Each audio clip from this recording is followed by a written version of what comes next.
ఆరు గ్యారంటీల్లో భాగంగా తెలంగాణ సీఎం రేవంత్ రెడ్డి మరో పథకాన్ని ప్రారంభించారు. భద్రాద్రి వేదికగా ఇందిరమ్మ ఇళ్ల పథకానికి శ్రీకారం చుట్టారు. ముఖ్యమంత్రి హోదాలో తొలిసారి భద్రాద్రి రామయ్యను దర్శించుకున్నారు సీఎం రేవంత్ రెడ్డి. అనంతరం ఇందిరమ్మ ఇళ్ల పథకాన్ని లాంఛనంగా ప్రారంభించారు. డిప్యూటీ సీఎం భట్టి విక్రమార్కతో పాటు ఇతర మంత్రులు కలిసి నమూనాను ఆవిష్కరించారు. ఇళ్లు లేని నిరుపేదలకు ఇంటిని కేటాయించనున్నారు.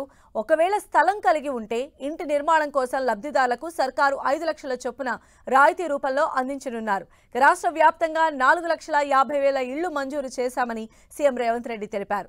నియోజకవర్గానికి 3,500 ఇళ్లు మంజూరు చేయనున్నారు.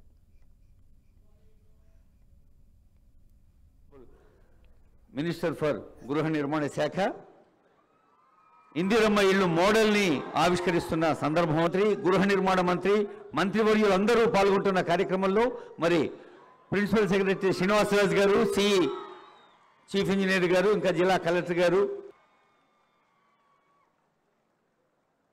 మీ గాజుల గలగలల చప్పట్లే మంగళధ్వానాలుగా వినిపించాలి తల్లి.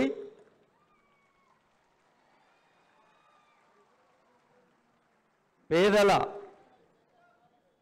మమతల పొద ఇల్లు ఇందిరమ్మ ఇల్లు మరి యోగ్యులైన లబ్ధిదారులందరికీ అందించేందుకు ఇక్కడ లాంఛనంగా ఆవిష్కరించడం జరుగుతోంది.